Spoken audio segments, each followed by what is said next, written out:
अंडों की फसल। एक गांव में आबिद नामी एक किसान रहता था। आबिद बहुत मेहनती और ज़हीन इंसान था, लेकिन अक्सर उसकी मेहनत का फल कम मिलता था। गांव के दूसरे किसानों की तरह आबिद भी अपनी ज़मीन में गंदम, मकई और चावल जैसी आम फसलें उगाया करता था, मगर इसे इसमें ज़्यादा मुनाफा नहीं होता था। एक दिन आबिद को एक अनोखी बात सूझी। इसने सोचा कि अगर सब किसान एक जैसी फसलें उगा रहे हैं तो क्यों ना वो कुछ नया करे। इसी सोच के साथ आबिद ने एक नया रास्ता इख्तियार किया। इसने मुर्गियां पालने और अंडे बेचने का काम शुरू करने का फैसला किया।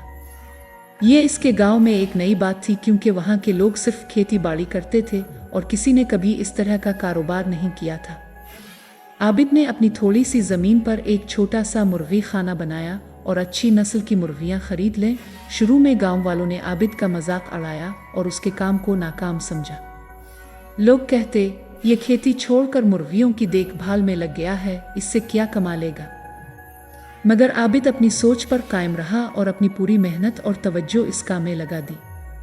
वो मुर्गियों को सही खुराक देता, उन्हें बीमारियों से बचाता और उनके आराम का खास ख्याल रखता। कुछ ही महीनों में आबिद के मुर्गी खाने से अंडे की अच्छी पैदावार शुरू हो गई। अंडे ताज़ा और बड़े होते थे, जिसकी वजह से उनकी मांग बढ़ने लगी।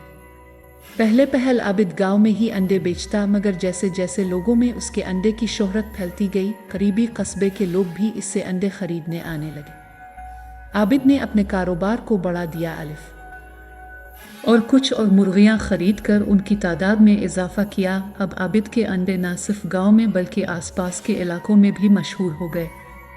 वो रोज़ाना सुबह अंडे इकट्ठे करता और कस्बे में जाकर उन्हें बेचता। इसकी मेहनत का ये आलम था कि वो कभी कभार रातों को भी मुर्गियों का ख्याल रखता और सुबह सवेरे अपनी मसनूआत के साथ कस्बे की मंडी में पहुंच जाता। यूं आबिद के कारोबार ने तेज़ी से तरक्की की। आबिद के कारोबार की कामयाबी देखकर गांव के दूसरे किसान भी इससे मुतासिर हुए और कुछ ने इससे मशवरा लेकर अपने भी मुर्गी खाने कायम कर लिए। आबिद ने भी दिल खोल कर सबकी मदद की और उन्हें अपनी कामयाबी के राज बताए। अब गांव में अंडे की पैदावार बढ़ गई और पूरा गांव इस कारोबार में खुद कफील हो गया।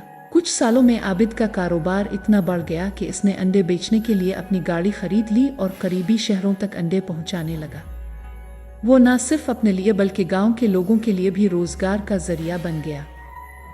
आबिद ने गांव में एक छोटा सा अंडों का प्रोसेसिंग यूनिट भी कायम किया ताकि अंडे महफूज रहें और उन्हें दूर दराज इलाकों तक पहुंचाया जा सके। आबिद की ये मेहनत और कामयाबी देखकर गांव वाले इसके साथ हमदर्द हो गए और उसकी कामयाबी पर खुश होने लगे।